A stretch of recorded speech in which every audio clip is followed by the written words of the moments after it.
guys, while I was in the process of making and editing this video, Allie Rose Co actually came forward with a statement of her own in which she said that she was going to be surrendering the trademark, and she essentially apologized for what happened. I don't think her apology is for me to accept or not, because I wasn't an affected person, but I did want to come in here and make a statement that that did happen.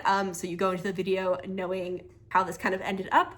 I am still going to make and post the video, and the reason for that is that I do think that a lot of the information I gave regarding trademarks and kind of discussing the situation can be applied to other similar situations. And not only do I think that there will be a similar situation in the future, because for some reason people love to go crazy about trademarks, there are actually currently similar situations going on. Specifically, somebody had also filed a trademark for the term book boyfriend, which is very similar to hot girls read in that it is just kind of a word and a term that people in the community use. I mean, book boyfriend is definitely, I would say, even more common than hot girls read. And I'm sure that it also has appeared on merch and things like that as well. And it is so common and widespread that I think it has a lot of the same issues as trademarking hot girls read had. Someone also filed a trademark on the term blind date with a book, which I think is even a little bit more insane. I mean, there are so many blind date with a book companies, both small businesses and very large ones. I mean, Barnes & Noble does blind date with a book. Target has blind dates with a book. I think that one is gonna cause a lot more issues than any of the other two, just because we do have big companies that are actually involved here. So that one will be interesting to see how it plays out. But I just wanted to come in here and make that clear where this video is going, so you don't feel like you're being misled. Or chronically online, you might have noticed that trademarks in general kind of become a hot topic pretty frequently. Currently right now also, there's a lot of buzz about a situation involving a drag queen by the name of Patagonia and the company Patagonia. Trademarks are kind of something that a lot of people like to talk about whenever a controversy involving them comes up, but a lot of people are just kind of yapping without really knowing what they're talking about. So I thought that since books and law are two of my favorite things, I could help explain the situation a little bit. Okay, well, law actually isn't one of my favorite things. It's my job, and I don't think there's anybody who actually likes law. Don't be a lawyer. Don't do it. Quickest way to ruin your life. So I thought I would come on here and just kind of talk a little bit about what a trademark is, what the situation is, why people are upset, and what can be done about it. Just a little bit of a disclaimer. I am a lawyer, however, I am not a trademark lawyer. And IP law in general is a very specialized area of law that has very specific rules. Although I do know the basics and I do know about law in general, I am not specifically an expert in this field of law. So if I say anything wrong, I don't know, I'm sorry. Nothing I say here is meant to be legal advice for any of the parties involved or anyone else who might just be watching. There are people out there who are legal experts in trademarks who can be consulted, as well as business consultants who can maybe help you do something like not trademark a very popular term in your community that would make all of your customers mad. So I think the easiest way to kind of explain what a trademark is to just read you the definition that is from the US Patent and Trademarks Office, also known as the USPTO. And since Allie Rose Co is located in the United States and it is a US trademark that is at the forefront of this controversy, that's pretty much the best source you could get. A trademark can be any word, phrase, design, or combination of these things that identifies your goods or services. It's how customers recognize you in the marketplace and distinguish you from your competitors. Basically, a trademark is meant to protect your business. And that's why a lot of times the things that will be trademarked will be things like a business name or a business logo, oftentimes both. In theory, this is kind of a good thing that does protect everybody. It protects the consumers because when you buy a specific brand or a item with a specific logo on it, you know where it's coming from, pretty much the idea of what type of quality, what kind of items to expect from it. For example, if somebody hands me a cup like this that says Dunkin's on it, I have a pretty good idea that this, oh, it's dripping. I have a pretty good idea that this came from Dunkin' Donuts, and I have a pretty good idea of what to expect, a coffee of varying qualities. I know what they sell at the store. I have a vague idea of where this came from and what to expect. Another company couldn't just go out there and start selling their coffee in these cups. I mean, they could try, but they'd probably get sued very quickly. Anyway, Dunkin' Donuts sponsor me. They're probably not gonna sponsor me. It helps the company because it means that someone can't just create a business with a very similar name and sell similar things right next to you in the store. And it also protects people who are maybe looking to start a new business because the US Patent and Trademark Office allows you to search whatever words or phrases that maybe you were interested in using in your business to see if there is already a trademark under that name. And that can be helpful because you probably don't want to start a business with a name that is already being used and that people already associate with something else. If you're going to start a brand new, company, you probably don't want to call it Amazon because people are just gonna think you're, the other Amazon. I mean, even when you Google Amazon, the website comes up before the rainforest. Of course, there are a lot of bad actors out there, people who abuse their trademarks, people who trademark words and phrases that they really shouldn't, people who are trademarking things that are very generic, which is kind of at the center of this controversy. Trademark can be very similar to another type of IP, which is copyright. One thing that people might not know is that kind of like copyright, trademark also has some automatic protections. As soon as you come up with a phrase or a logo or a name for your business and you start using it, there are some trademark protections, assuming that there is not already a trademark that trumps yours. The rights that kind of come automatically are very limited and it only protects you in a specific geographic area. How big that geographic area is, I don't know. Go ask a trademark attorney. Essentially, it means, if I start a business called Rachel's Cupcakes and it's a bakery, someone can't go across the street and start another Rachel's Cupcakes. I would be protected in that matter, even though my trademark isn't registered. However, it is only in a limited area. And while this might be helpful if you are a purely brick and mortar business with a physical location, a lot of businesses have some or even all of their customers online. So you can't just get by with just a geographic area protection, you would need a nationwide protection. And how you get that is by registering your trademark. Trademarks, when you register them, are generally limited to a specific category, such as certain kind of goods. You can file multiple trademarks under the same name in different categories if you're gonna have like a really big business. If you trademark a name in a specific category and no in another, somebody can come and make a similar trade name in a different category and sell those different goods. That's, for example, how we have both Dove chocolate and Dove soap, which are completely different companies that have no connection. However, their goods are in completely different categories, so they're both allowed to exist. In this case that we're talking about specifically with Allie Rose Co, her trademark over Hot Girls Read is specifically in the categories of bookmarks, stickers, book covers, notebook covers, adhesive notepads, adhesive note paper, blank notepads, blank paper notebooks, paper notepads, printed notepads, sweatshirts, graphic tees, and hooded sweatshirts, which is a lot. I don't know why some of those items are listed twice.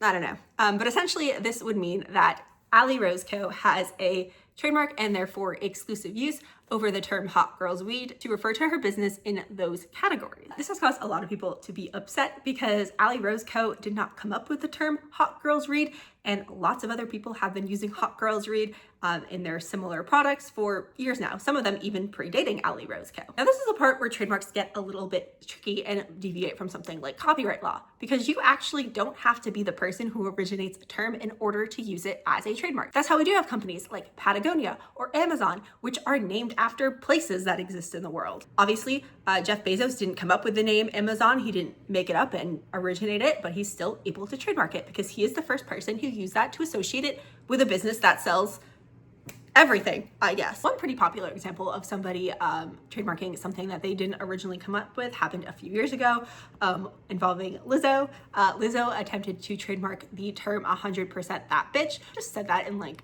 the lamest, most lawyer way ever. Lizzo did not create the term 100% that bitch. However, she did popularize it using her song Truth Hurts. I actually think the original was a tweet, and originally the trademark was actually denied. The original person who reviewed the trademark essentially said that it was too generic to be specifically associated with Lizzo's brand, so therefore she cannot trademark it. In order for something to be trademarkable, it has to be either original or so closely associated with you that when people hear that phrase, they think of you or your business or your product or whatever it is that you're selling. And eventually, Lizzo appealed this, and it was decided that that phrase, 100% that bitch, was associated enough with Lizzo, so they ended up actually granting the trademark, which brings us back to today's topic, which is Allie Rose Co and the Hot Girls Read trademark. So Allie Rose Co, as I said, sells things like bookmarks and shirts, and she does have several products that have the term Hot Girls Read on them. The question isn't really, did Allie Rose Co create the term Hot Girls Read? Is Allie Rose Co the only person who has ever used the term Hot Girls Read? The question is really, is the term hot girls read so intrinsically linked to her brand that when people hear it, that's who they think of? They think of Allie Rose Co. They think of her products. They think of her bookmarks. Now, I'm not like a business-minded person at all. Even though I was complaining about people yapping about trademark law and not knowing what they're talking about, I'm gonna yap on something I don't know about. But I feel like this was a bad idea. And it seems like a lot of people agree with me. It just seems like, maybe claiming that you have sole use of a term that lots of other people in your community have been using would maybe piss off your customer base. And I think Business 101 is don't piss off your customers. I was actually thought that this was such obviously a bad idea. I kind of questioned if she even had a lawyer or anybody's help before she decided to trademark this. A lot of people who are trademark and lawyers do know a lot about business and would maybe be like, hey, maybe don't piss off your customer base. She actually did have a lawyer though, and I know that because you can find his name listed on the filings for her trademark. I'm not gonna list his name here. However, this is publicly available, so if you wanna go and figure that out, you can. Don't harass anybody though, especially not lawyers. They know the law and can get you into trouble, so don't do that. I mean, don't harass anybody, but especially not lawyers, because I am a lawyer and I don't wanna be harassed. That is my law expertise, by the way, though, so if y'all wanna know who not to harass, it's me. Don't harass me. Now, it is possible, though, that the lawyer who helped her and also the lawyer who eventually ended up accepting the trademark probably just doesn't really know that this was a common term. I personally don't know that many lawyers who would wear a sweatshirt that says Hot Girls Read. In my experience, lawyers wear more mature things like trademark infringed Pokemon Starbucks shirts. I'm sure it's officially licensed.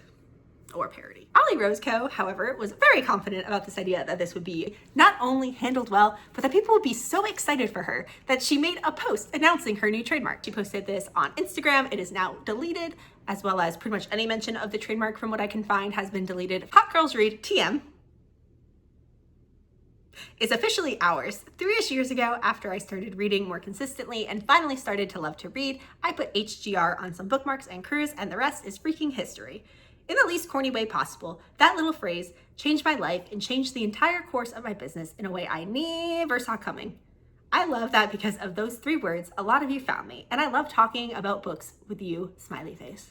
This TM is for the freaking girls. It's only right to celebrate with a big ol' HGR drop. The biggest mock-neck drop ever is coming next Tuesday at 7 p.m. East. I'd love to celebrate with you because this is thanks to you. It's just so cringy. Now, I find this hilarious for several reasons. For one, why would she think getting a trademark is something her customers would care about and want to celebrate? The only reason the general public would care about your trademark is if they're mad about it, because you did something stupid, like trademark a very popular phrase in your community. For the freaking girls don't care. The girlies don't want your trademark, girl. I feel like if I was this lawyer, which is why I'm not this type of lawyer, I'd be like, girl, what are you doing? The Elwood School of Law would not approve of this. And second, you've only been reading for 3-ish years and only like to read for that long, and you made a bookish business your entire life and think that you're so entitled to it that you can just trademark a phrase that's been popular in a community where people have been reading for decades before you? Okay. This was almost immediately not received well. People were mad because the entire community believed that Hot Girls Read belongs to all of them. And there were lots of businesses that were using it. A lot of people. Literally, if you Google Hot Girls Read on Etsy, there were pages and pages of people who all have different business names who do not appear to be Allie Rose Co posting merch that says Hot Girls Read on it. This was very clearly not something that was unique to her business. Save face, Allie did post a follow-up. I've seen and read a lot of people's anger about me trademarking Hot Girls Read, so I wanted to chat about it and clear some things up the best I can. I filed this trademark to protect my product from others copying it, which is common to do when selling products. I was advised to trademark it when it initially started to gain traction from bookmarks and sweatshirts in 2023. Who told you to do that? At the time, I didn't see anyone with apparel or bookmarks that said Hot Girls Read on it, though I'm not at all denying that they existed. Then you didn't do enough research. Since the trademark went through, I haven't come after any small businesses or bookstores that sell products saying HGR, asking them to take anything down directly. Keyword there is directly. I did post a story outlining the categories I have the trademark in, giving a heads up that those items are included, and I asked if you have any HCR items in those categories to take them down from your site. There have been businesses that copied my work in its entirety, and the message was for them, although I see why it seemed like it came from a place of aggression or malice towards other small businesses that I was not referring to. My message was not clear, and I don't like the way it sounded. The goal is and was not meant to come after small businesses. I don't intend to do that whatsoever. This trademark was simply to protect myself. So this is also one of the reasons why I thought maybe nobody with legal knowledge was involved, because what do you mean you weren't going to go after other businesses that were selling stuff with Hot Girls Read on them? That is literally the point of a trademark. The point of the trademark is that this thing represents your business so much that anyone else using it would be confusing and that people would confuse them with your brand. You're saying that this is so intrinsic to you that you should have exclusive rights to use it. If you're not going after everybody, you wouldn't have gotten a trademark. Now, I do think what probably happened, since she did have a lawyer, is that this was just her trying to save face and she was ignoring what a trademark is. That, or maybe she just didn't listen to her lawyer. People do that quite a lot. Her original post was not at all ambiguous, in my opinion. I think it's pretty clear that she was including small businesses. It literally included her telling other businesses, I know you all have Hot Girl Read merch because we follow each other, so please take it down with love. So she clearly was talking to other people in her peer group when she posted that, in my opinion. But here's another thing. You actually can't just decide not to go after small businesses and pick and choose who you enforce your trademark against. This is something that a lot of people have brought up in the Patagonia lawsuit, and I think a lot of people just don't understand. Specifically, there's this idea of why is Patagonia, which is apparently an environmental brand, going after someone who is an environmental activist. And the reason is that they have to, which is also the reason why this doesn't make any sense, because Allie Rose Co would have to go after small businesses. Failure to protect your trademark and take action against people who are using your trademark can lose to your claim on your trademark being weakened and even eventually being considered abandoned, meaning you no longer have the trademark. Now, it is a little bit more of a complicated situation. It's not like, oh, you just ignored one person, you automatically lose your trademark and can never get it again. There is a little bit more nuance to it. Basically, if you don't enforce your trademark against somebody, but then you later try to enforce it against somebody else, that person can point to these other uses of your trademark being used and you not going against it to essentially say, well, they didn't enforce it then, so clearly this is not going, causing any issues in their business, therefore they shouldn't be able to enforce it against me. And eventually, if you just kind of let everybody use it, your trademark can be considered abandoned. While obviously that doesn't mean that you have to spend literally every waking second of your life making sure no one is violating your trademark, including small companies, because that would just be impossible. Failing to go after it time and time again. And I would assume probably making a statement that you're not going to go after companies that use it is probably not a good idea to protect your trademark. Another thing is she specifically in her follow-up brings up that it was to attack people who were copying her work in its entirety. IP that you create is already protected. I already talked about how you have some automatic trademark rights, but they are limited. But one thing that is a little bit less limited is your copyright rights. If you create a piece of art, or whether that's for merch or a book you wrote or a painting you did, you automatically own the copyright over that, assuming that it's not all copyright infringement in and of itself, right? Your work in its entirety, including things that end up being merch and maybe things that use common phrases like Hot Girls Read, are still protected. In fact, websites like Etsy make it very easy to take down work that is violating a copyright due to the DMCA or the Digital Millennial Copyright Act, which people hate because it is so easy to get other people's stuff taken down by just claiming that they copyright violated you. But it is helpful for actual victims of copyright infringement, regardless of how some people abuse it. This is something that anybody with a basic understanding of copyright should know, especially if you are in the business of making art and selling it online. I don't know, man. Unless maybe your work is just very generic, like it is just the words Hot Girl Read on different products, then I guess that can be a little hard to claim copyright over, but I'm sure that's not what's happening here. People were also pointing out that this is pretty ironic of Allie Rose Co to do because she was at one point selling unlicensed merch based on other people's intellectual property, specifically books. As of now, they all have been removed from her website, and I can't say specifically when that occurred. I've heard some people say that they were actually recently removed because people were pointing it out after this backlash.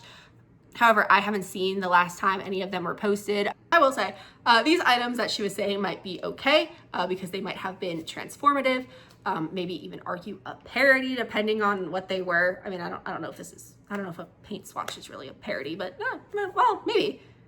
I guess they're more of a parody of paint swatches. Fan art merch and fan art is kind of a gray area, but even when it is very clearly infringement, a lot of times people will not go after the people making them because they realize that suing your fans is a bad look.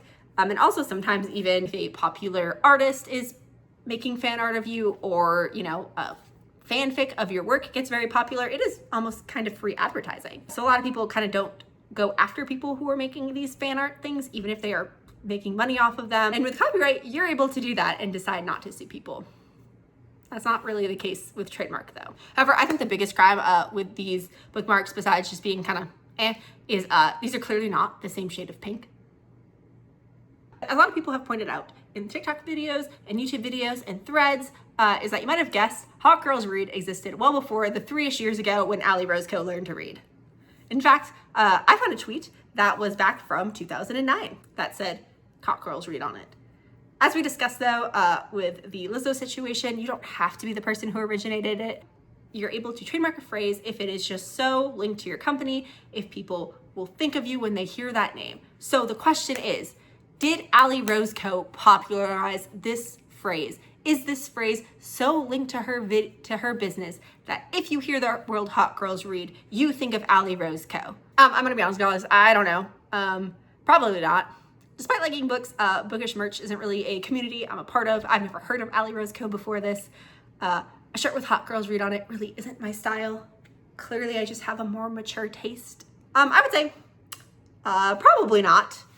I think Allie Rose Co maybe thinks that it is intrinsically linked to her business because pretty much now that the unlicensed swatches of other books are gone, most of her stuff does say Hot Girls Read. It seems to be what is the most popular in what she sells and what she cares about the most. I mean, as I said, she's just doing some really creative things with the words Hot Girls Read. I shouldn't make fun of anything. I have no artistic skills whatsoever. To be fair, I do think some of her designs are cute, but the Hot Girls Read ones just say Hot Girls Read.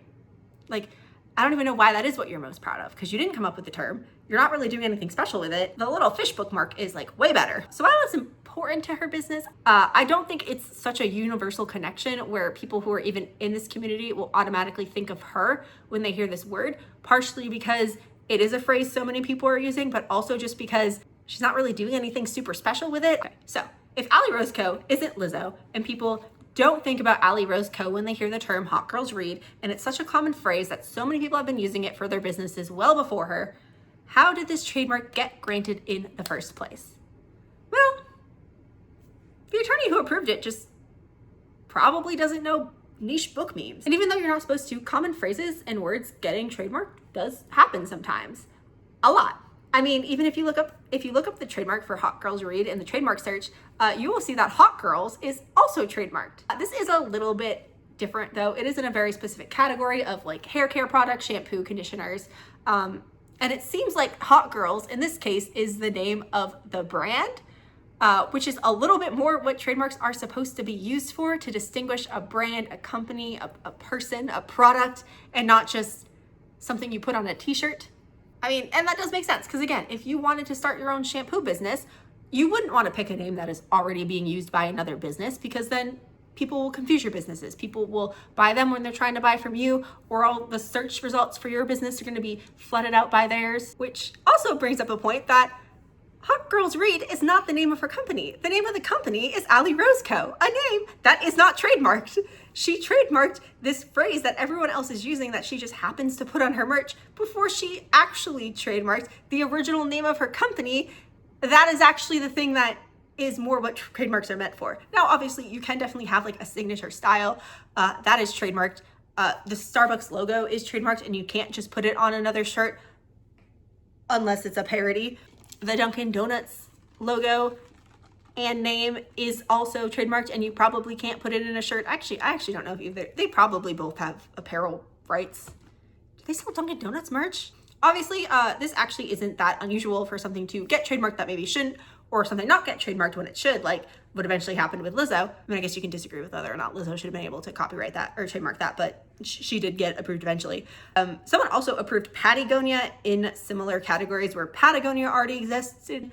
And that choice has been pretty controversial, although there are people who fall on both sides of that. Sometimes people make decisions that others may not agree with. The people who approve trademarks are just people. If only there was some kind of like process where you could voice your displeasure for a trademark and maybe possibly get it revoked or get it not approved or get it taken down. Oh, you can actually. This is actually because of the fact that lawyers who are approving trademarks don't necessarily know everything.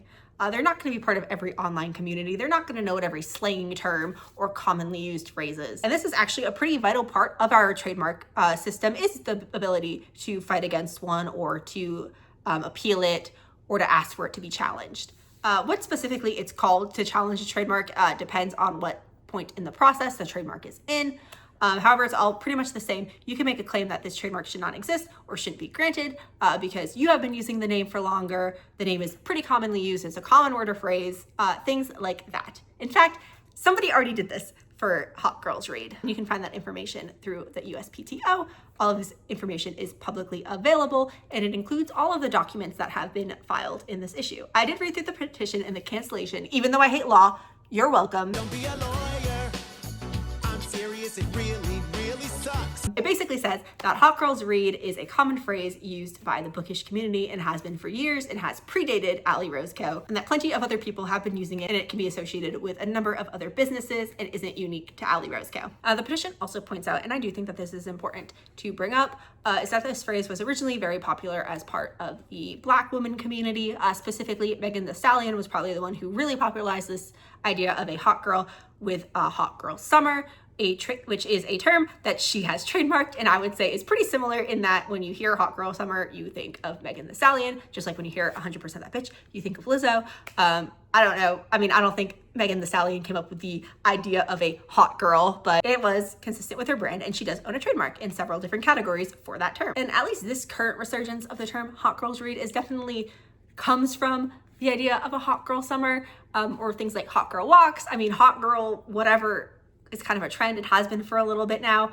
And this one is clearly a parody or a play on the hot girl summer idea, which I think makes it even less reasonable to trademark. If you look through the filings, you can see that the due date for the answer, which is when Allie Rose Co would have to respond to the person who is challenging the trademark, that is due on 8/4/2026.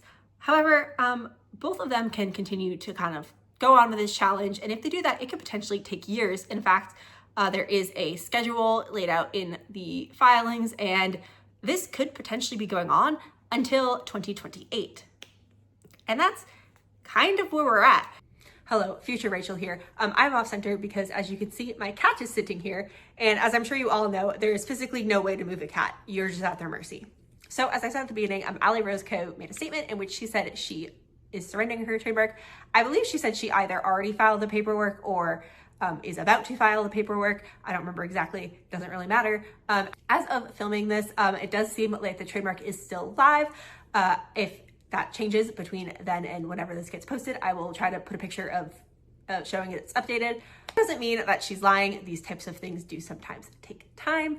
But I do think that ultimately this was the best option for everybody because